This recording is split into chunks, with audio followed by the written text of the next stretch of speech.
Olá, bem-vindos ao canal Leidos, aqui quem fala é o Alenarte e hoje vamos falar de Eu Sei O Que Vocês Fizeram no Verão Passado, filme de 1997, dirigido por Jim Gillespie e escrito por Kevin Williamson. Este roteirista, aliás, tem uns trabalhos bem legais no currículo, ele escreveu pelo menos uns 4 filmes do Pânico. Mas então, eu sempre gosto de começar esses vídeos contextualizando sobre o filme em pauta.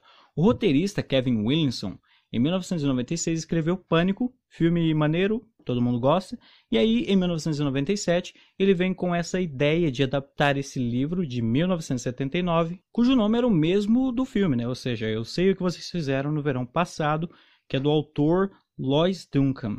A intenção do roteirista era fazer um filme com aquele clima de slasher dos anos 80. Isso é interessante porque contrasta bastante com o tom satírico de Pânico, por exemplo. Isso porque, como a gente vai ver mais adiante, Eu Sei O Que Vocês Fizeram no Verão Passado é bem formulaico. Parece que pegaram uma caixa com clichês do terror e rodaram, jogando coisa para todo lado. Mas isso é ruim, é bom? Bom, isso a gente vai ver depois que você deixar aquele like, inscrever-se no canal e comentar o que você fez no verão passado. Aí na seção dos comentários. Essa foi a melhor introdução que eu fiz em vídeos, cara. Realmente muito boa. Ok, então vamos logo pro vídeo. Lembrando que vai ter spoilers. O filme começa nos mostrando um sujeito no meio da estrada, cabisbaixo, meio triste, e depois nós vemos esse grupo de jovens. E olá, não é o Leonard do Big Bang Theory? É ele mesmo, e aqui ele faz um adolescente nerdinho que só não joga LOL porque isso ainda não existe. Ele provavelmente jogaria Diablo, sei lá. E ele dá em cima da Julie, que por algum motivo me veio à cabeça que o nome dela é Nancy. Nancy é o nome de algumas Final Girl de algum filme slasher, mas eu não lembro agora qual. Mas enfim, a Julie não tá muito afim dele, porque ela é namoradinha do Ray Brownson, que é interpretado pelo Freddie Prinze Jr. E os amigos desse casal são o Barry William e Helen Shivers, que também são namoradinhos. Por que eu tô falando namoradinhos? Após o Barry ficar de porre tomando corote, ele acaba derrubando bebida em cima do Ray, que estava na direção. O motorista se distrai e acaba batendo em alguém na estrada. Os 4 jovens, temendo as consequências de chamar a polícia, visto que havia bebida no carro, decidem se livrar do corpo e fingir que nada aconteceu. E isso é feito. Passa-se um ano desde aquela noite fatídica, a amizade que ligava os jovens não passou inalterada, entretanto, pois eles perderam contato, mas quando Julie volta para casa após um semestre na faculdade, ela recebe uma carta que dizia o seguinte: Eu sei o que vocês fizeram no verão passado. A partir daí, os jovens começam a ser perseguidos por esse homem que conhece o segredo deles, e eles terão que descobrir quem é esse assassino. Seria o homem que eles atropelaram, que de alguma forma conseguiu sobreviver? Seria um parente deles? Enfim, é aí que se desenrola o mistério do filme. Vou agora comentar o que eu acho do filme. Ele é um filme divertido, apesar de ser formulaico. E por ele inserir vários elementos considerados clichês já nos anos 80, vê-los hoje em dia é ainda mais, eu diria, cansativo. Porque isso torna o filme previsível. Você consegue prever tudo o que vai acontecer ainda antes que aconteça. Eu acho que isso quer dizer previsível, né? Tipo aqueles sustos falsos, alguns sem nenhuma lógica. Por exemplo, quem vem todo de fininho para chamar sua atenção com a mão estendida? Se a pessoa quisesse te pregar um susto, até que faria mais sentido, mas a abordagem seria diferente. Então, cara, é uma parada absolutamente sem nexo, usada apenas para criar um susto barato. E que nem causa susto, porque você sabe que o susto vai vir, então não funciona. E no meu caso, me deixou impaciente. O que eu acho engraçado é aquilo que eu já havia comentado, que é esse filme trazer essa abordagem que explora os clichês, considerando que o hype da época era justamente zoar essas paradas. Ainda mais a gente considerar que Pânico veio um ano antes. Sei lá, não me parece fazer muito sentido, principalmente quando a gente considera que o cara envolvido no projeto era o mesmo que foi o que escreveu o roteiro do Pânico, né? Então ele era meio que um dos vanguardistas nessa nova onda do terror dos anos 90. E ele simplesmente vai voltar para algo clichê dos anos 80. Quanto aos personagens, eles são aqueles arquétipos, mas não exatamente. Por exemplo, a Julie, que é a nossa Final Girl, que geralmente é a virgem nesses filmes, ela transa logo no começo na praia com o namorado dela. A amiga dela, a Ellen, a princípio parece aquela típica patricinha fútil, mas conforme a gente vai conhecendo ela, a gente vê que, por exemplo, ela valoriza bastante a amizade dela com a Ellen e ela não age de maneira escrota com ninguém. Na verdade, é o contrário. Ela é importunada por cuidar de sua aparência e por ir em busca de seus sonhos. Pela irmã, né? Quanto ao Ray, é difícil falar dele porque ele aparece relativamente pouco durante o filme. Mas no geral ele é aquele cara legal. Já o Barry é o mais unidimensional ali. Ele faz aquele tipo arquétipo de atleta babaca. E é basicamente isso. Um adendo sobre a Julie é que eu achei ela extremamente irritante. A todo momento ela foge quando a parada fica difícil de lidar. E age de maneira muito histérica também.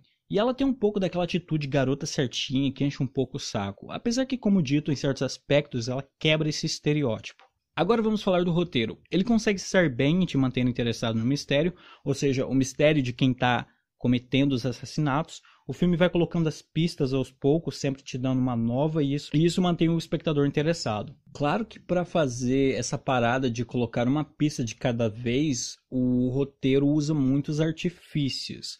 Por exemplo, em certo momento, a Julie e a Ellen estão usando o computador, e essa cena eu achei particularmente bastante interessante, porque a Julie fala: eu tenho acesso a todos os arquivos da biblioteca no meu computador, basta escrever o que eu quero saber.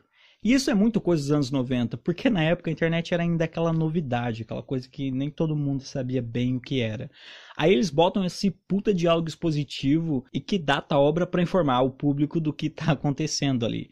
Sendo que hoje em dia ela só ligaria o computador sem falar nada e todo mundo saberia o que está rolando. Mas o meu ponto aqui é outro. Trata-se de como convenientemente as duas amigas só leem parte da matéria, o que as leva até um parente do homem que elas atropelaram, sendo que só um pouco mais abaixo estava a informação do pai de uma garota que tinha morrido num acidente de carro. Essa garota era a namorada do David Egan, que era o suposto atropelado pelos jovens no começo do filme. Acontece que a gente descobre depois, ao longo do filme, que quem está indo atrás dos jovens para matá-los não é o David Egan. Não, ele estava morto mesmo, mas ele não morre sendo atropelado pelos jovens. Ele havia sido morto naquela noite, só que quem o matou foi o pai da falecida namorada de David Egan. Moça essa que morreu num acidente de carro. Então assim, essa moça era namorada do David Egan, aí ela morre num acidente de carro, o David Egan parece que teve alguma culpa nisso, e todo mundo culpava ele. E daí o pai dela, que era o Ben Williams, e ele devia ser o mais puto na situação toda, e ele trama a morte do David Egan, meio que para se vingar. E naquela noite ele conseguiu matar o David Egan. E daí ele estava voltando pelaquela estrada, perto de onde ele tinha se livrado do corpo do David. E o que acontece? Ele é atropelado pelos jovens. Então, o pai da moça morta que foi atropelado. E é ele que um ano depois vai atrás dos jovens para tentar se vingar deles. Mas então, de novo, para retomar o ponto que eu estava comentando antes de ter que explicar toda essa treta.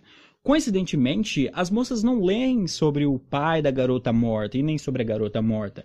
Isso só acontece depois que elas leem sobre uma parente lá do David Egan. Aí elas falam com ela e só depois, para tentar colocar outra pista, que ela relê a matéria e vê aquela informação que, olha só, eu não tinha visto, né?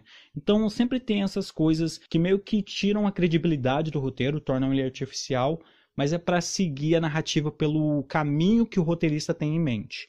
E outro ponto muito notável nessa questão de artificialidade do roteiro é que o assassino é o cara mais sortudo do mundo, a não ser quando ele é desproporcionalmente desastroso ou burro. Mas primeiro vamos começar com a sorte de jogador de loteria que o assassino tem. Tudo que ele faz dá certo. Por exemplo, quando ele para o carro no meio da estrada e o policial vai ver o que é. Cara, o policial caiu como um pato na armadilha. É simplesmente... absolutamente tudo deu certo ali, sabe? Mesmo quando o policial foi atacado, ele poderia ter pegado a arma no reflexo, dado um tiro no cara, mas nada disso acontece. Ele simplesmente morre como um pato. Tem aquele outro momento também, que a Ellen tá fugindo do assassino. Aí ela bate na porta da loja da irmã dela. Ela tá completamente desesperada e a irmã vai na maior paciência do mundo abrir a porta. Qualquer ser humano perceberia que tem algo muito errado naquele momento, né? Em vista do estupor da própria irmã. Quase arrebentando a porta da loja no meio da noite. E aí a pessoa seria mais ágil, né? Mas ela não. E logo depois a gente tem um momento que o assassino age de maneira toda estabanada, quase parecendo trapalhões. O cara se esconde no meio dos manequins, avança sobre a Ellen, consegue cair no chão como se tivesse escorregado numa caixa de banana e a menina foge. Tem aquele momento que o assassino mata o Barry também, só a Ellen vê o assassinato e quando ela e o policial vai lá conferir, o assassino evapora simplesmente com o corpo e ele conseguiu também fazer uma limpeza incrível ali, ou então não derramou quase sangue, um assassino profissional, um verdadeiro hitman.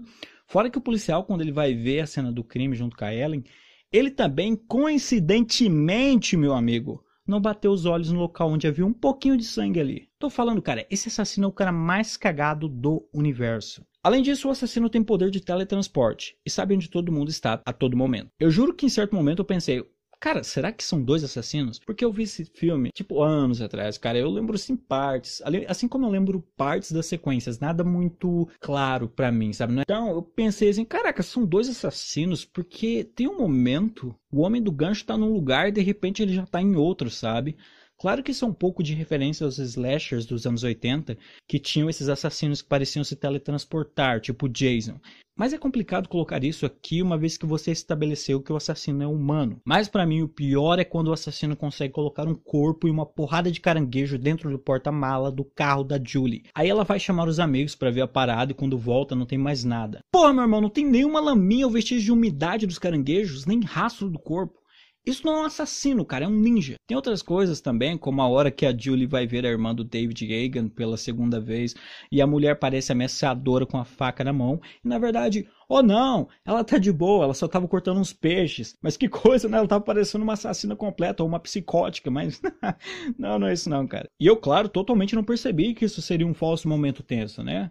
Realmente muito surpreso, galera. O último momento de conveniente burrice do assassino é lá no final, quando ele dá uma porrada no Ray, deixando ele inconsciente. Aí o homem do gancho só deixa o garoto ali desmaiado mesmo.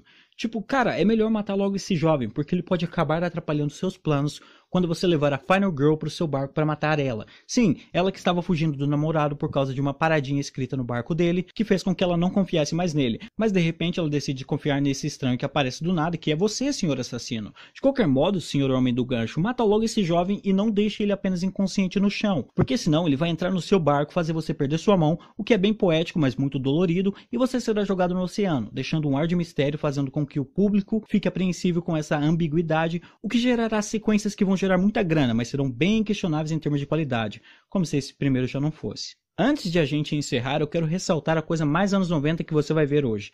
Olha esse celular tijolão. Caraca, mano, isso é maravilhoso. É muito estranho ver um pretenso jovem falando com um celular dinossáurico que nem esse. Tem a parada que o assassino aparece do nada e ataca a moça, o que, afinal, né, o que é mais um clichêzinho para quem tá todo clichêsado. Apesar de toda essa zoação, eu preciso ressaltar que o filme é divertido. Eu não odiei assistir ele, eu me diverti verdadeiramente, eu dei risada de umas palhaçadas e tal, mas isso também faz parte. A ideia era fazer uma parada clichêzão mesmo, e ninguém pode dizer que nesse sentido o filme não cumpriu seu objetivo. O grande problema é que vários recursos que já eram velhos para a época, para causar susto, agora são jurássicos, o que pode causar um incômodo em quem é um aficionado por terror/horror. No entanto, para quem tem nostalgia em relação aos anos 90, ou alguém que não saiba muito sobre o gênero slasher, pode ter uns bons momentos acompanhando o filme. E até pra quem é fã, tá? Cara, você vai se divertir. Esse filme também é muito bom pra aquela galera que curte o horror, só que mais soft. Uma coisa mais tranquila.